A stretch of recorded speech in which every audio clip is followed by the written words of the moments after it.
혹시 모두가 이해한 농담에 혼자 웃지 못했던 파티에 가본 적 있나요? 아니면 사무실에서 모두가 최신 드라마 얘기를 할 때 그저 조용히 해줬으면 하고 바란 적은요? 당신은 그 자리에 서서 고개를 끄덕이고 미소를 짓죠. 그리고 마치 현지인의 행동을 필사적으로 흉내내는 외계인이 된 것 같은 기분을 느낍니다. 이 감정은 단순한 어색함이 아닙니다. 마치 나만 빼고 모두에게 인생 사용 설명서를 나눠준 수업에 빠진 것 같은 깊고 지치는 느낌이죠. 가벼운 잡담은 의미 없게 느껴지고 단체 채팅방에서의 의무적인 생일 축하 메시지는 고문처럼 느껴집니다. 그리고 소위 네트워킹이라는 것은 서로를 속이는 행위를 합법화한 형태일 뿐이죠. 당신은 무리 사이를 가볍게 오가는 다른 사람들을 보며 생각합니다.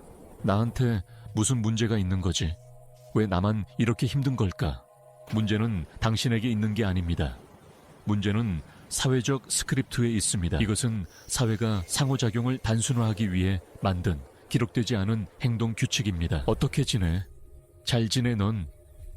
이건 질문이 아니라 암호입니다. 스크립트는 정신적 에너지를 절약해줍니다. 사람들이 뇌를 풀가동하지 않고도 자동 항법 장치처럼 소통하게 해주죠. 하지만 만약 당신의 뇌가 자동 항법을 위해 설계되지 않았다면 어떨까요? 만약 당신의 뇌가 피상적인 스캐닝이 아닌 깊은 분석을 위한 고성능 기계라면요. 내향적인 사람, 매우 민감한 사람, 혹은 신경 다양성 스펙트럼에 있는 사람들은 종종 정보를 다르게 처리합니다. 그들에게 의미 없는 대화는 에너지 절약이 아니라 무의미한 낭비입니다. 당신의 뇌는 의미, 패턴, 그리고 진정한 연결을 찾고 있습니다. 하지만 사회적 스크립트가 제공하는 것은 날씨 예보 정도죠. 이건 마치 슈퍼컴퓨터를 지뢰찾기 게임에 사용하는 것과 같습니다. 이런 의뢰들을 억지로 따르려 할 때 인지 부조화가 발생합니다. 당신의 내면은 이건 가짜야, 의미 없어 라고 소리치지만 당신의 외면은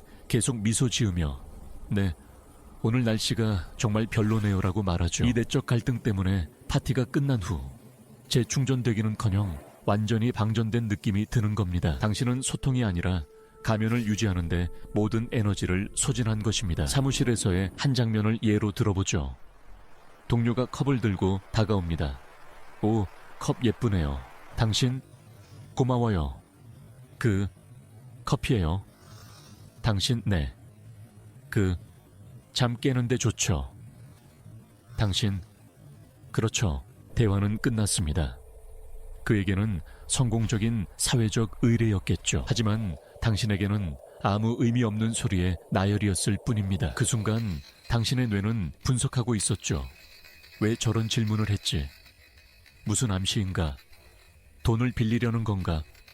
아니면 그냥 외로운 걸까? 사소한 일에 너무 많은 처리 능력을 사용한 겁니다. 또 다른 예는 가족 모임입니다. 친척이 5번째로 묻습니다. 결혼은 언제 하니? 스크립트는 농담으로 받아치거나 애매하게 웃어넘기라고 요구합니다. 하지만 당신의 뇌는 이것을 사적인 영역 침범, 당신의 현재 성과에 대한 무시, 그리고 당신의 정체성을 하나의 사회적 지표로 축소하는 행위로 받아들입니다. 솔직하게 대답하고 싶지만 그것은 의뢰를 깨고 갈등을 만들겠죠. 다시 인지 부조화와 에너지 소모가 찾아옵니다. 자, 이제 해결책에 대해 이야기해봅시다. 첫째, 자신을 고장났다고 생각하는 것을 멈추세요. 당신은 반사회적인 게 아니라 선택적으로 사회적인 겁니다. 당신의 뇌는 버그가 아니라 특별한 기능입니다. 다른 작업에 최적화되어 있을 뿐이죠. 모임의 주인공이 되려고 애쓰는 대신 당신의 역할을 받아들이세요. 관찰자, 깊이 있는 경청자, 하룻밤에 단 하나의 의미 있는 대화를 나누는 사람. 그것이 당신의 슈퍼파워입니다. 둘째, 에너지 관리입니다. 당신의 사회적 에너지는 한정된 자원입니다. 하루에 100의 에너지가 주어진다고 상상해 보세요. 크고 시끄러운 파티는 90을 소모하고 동료와의 짧은 대화는 10을 소모합니다. 하지만 친구와의 깊은 대화는 오히려 에너지를 20만큼 충전해 줄 수도 있죠. 예산을 짜기 시작하세요. 당신의 에너지를 어디에 투자하고 싶나요? 죄책감 없이 손해가 되는 활동은 거절하세요. 셋째, 스크립트 해킹입니다. 표준 스크립트가 작동하지 않는다면 자신만의 스크립트를 만드세요. 어떻게 지내? 대신 이렇게 물어보세요. 요즘 어떤 재미있는 일을 하고 있어요. 혹은 이번 주에 당신을 계속 생각하게 만든 아이디어는 뭐였나요? 이것은 진정한 대화를 할 준비가 안 된 사람들을 즉시 걸러내고 어쩌면 당신과 같은 기분을 느끼는 사람들을 끌어들일 겁니다. 네, 위험 부담이 있죠. 하지만 진정한 연결이라는 보상은 그럴 만한 가치가 있습니다. 넷째, 우아하게 퇴장하기. 끝까지 남아있을 필요는 없습니다. 아름답게 자리를 뜨는 법을 배우세요. 내일 일찍 일어나야 해서요.